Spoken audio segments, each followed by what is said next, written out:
What's up, everyone? Welcome to the Drydene 400 Top 5 DFS Picks video for Sunday, May 1st at Dover International Speedway, aka the Monster Mile. As always, I am your host, Chris Pennell. You can find me on Twitter at ChrisPennell16, and this video is presented by PrizePicks. In today's video, we are going over general track strategy, how to approach the slate from a DFS perspective, and my top 5 favorite plays on the slate.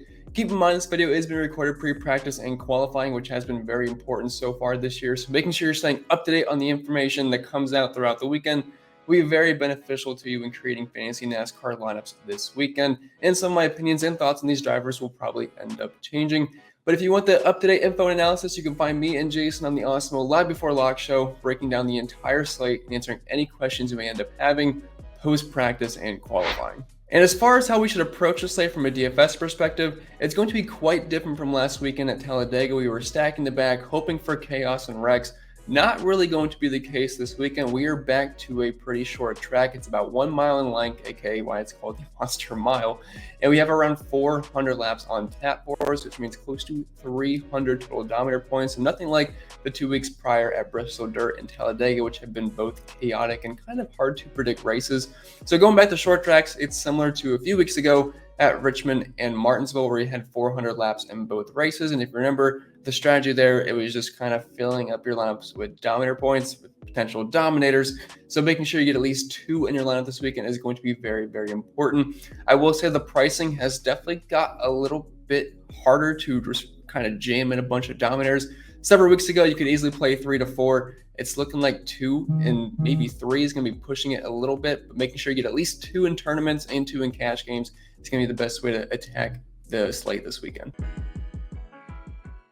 So getting into the picks, we will start with number 5. And at number 5, we have Cole Custer, $6,100 over on DraftKings and only $4,500 over on FanDuel. Never really a driver I talk up too much, but I do feel like he's a bit underpriced on this slate, and he actually has quite a pretty good history here at Dover. It's a pretty unique track. I would say the only similar tracks to it are Bristol and Darlington, so there's not too many comparisons we can make. But in his short cup career at Dover, he actually has some pretty solid numbers with an average finish of 10.3 with a running position inside the top 15. Also has 2 top 10s and 3 top 15s in 3 races. So while Custer's not usually a guy I talk up too much and doesn't really present you too much top 10 upside, I think this price point is a little bit too low on both sides for a track that he's excelled at so far.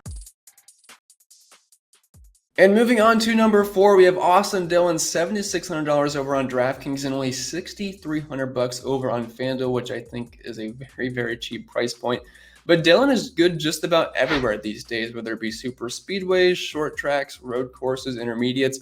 Doesn't really matter. Dillon has definitely been a top 10 contender at most places so far this season and in seasons past. But looking at his numbers over at Dover, they're pretty darn solid for a guy in his price range. Average finish of 13.7 with close to 40 DraftKings points per race. Also, the past several years here at Dover, he's been in the top 20 each and every single time.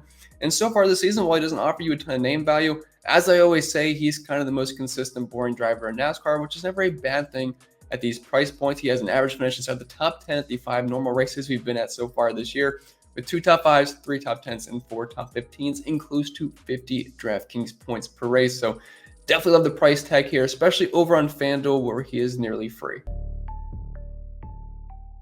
And moving on to number 3, we have Dillon's teammate Tyler Reddick, $8,800 on both sites, DraftKings and FanDuel. So while the price is up there a little bit, I still think it's a pretty fair price point for a driver that has top 5 in race winning potential each and every single weekend this year. He's definitely excelled in the next-gen cars, really showcasing his talent. If you're betting on driver talent, Tyler Reddick is right up there with the tops of the list with Kyle Larson, Kyle Busch. Very talented driver, and he's had a very, very fast car so far this year with only 1 top 5 to show for it, but he has had some bad luck. But his car's been fast, and I'm willing to bet on him having a very solid race here at Dover. Average finish of 12.8 so far this year with over 40 DraftKings points per race. I do think the top 5s are going to come, and I would not be surprised if he's a race winner sometime in the near future. And he's always got the potential to pick up fast laps and get up front as well. And moving on to number 2, he has been a favorite of mine to roster so far this year because of how cheaply priced he's been as far as the other dominators go. That is no longer the case, as both sites have kind of caught on that William Byron is pretty good at NASCAR so far this year. But $11,000 over on DK and all the way up to $13,000 over on FanDuel. And the Hendrick cars have been so good at Dover. They represent the top 4 highest prices over on FanDuel, and 3 of the 4 are the 3 highest over on DraftKings. So it's going to be kind of hard to stack up Hendrick this week, but they're definitely fairly priced because these guys are probably going to unload pretty fast here in Dover. And William Byron has just been so good so far this year. He has a win under his belt at the normal tracks, 3 top 5. He's been one of the best dominators, the best average running position of all drivers, nearly 60 DraftKings points per race, which is also the best of all drivers. I know the price is up there. I'm hoping that keeps some people off of him, but he definitely deserves to have one of the highest price points on both sites this weekend. And before we get into our next pick, I want to talk about our sponsor, Prize Picks. They offer daily prop-based contests. You can use promo code Awesemo for a $100 first match deposit bonus.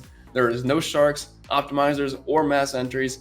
5-player lineups can add up to 10 times your entry fee. Use your knowledge of multiple sports with cross-sport entries. You can download in the App Store, on Google Play, or play over on prizepicks.com.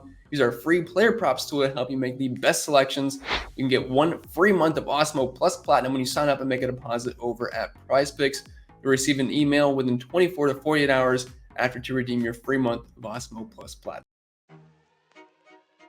And finally, my number 1 DFS play for the Drydene 400 at Dover International Speedway. We have no other than the man himself, Kyle Larson, $11,800 on DraftKings, and all the way up to $14,000 over on FanDuel. I know he hasn't been the 2021 version of Kyle Larson where he's dominating each and every single weekend, but the stars are kind of aligned for Larson to have a big breakout race here. He's the odds-on favorite to win this race, and he's pretty much checking each and every single box for me. I know he hasn't really been crushing it this year, but he's still had a very fast car. He crushes Dover. He crushes the similar tracks, Bristol and Darlington, which I'm comparing to Dover this weekend. If you're looking at his Dover numbers, close to 100 DraftKings points per race with the best average finish, the second best average running position, has a win, 3 top 5s, and over 100 laps led the past few races here. He also crushes Bristol, like I mentioned, and Darlington is one of his best tracks. So it looks like this could be a Kyle Larson week. I'm not sure how many people are going to actually get to him at these very expensive price points that we have on the Dominators.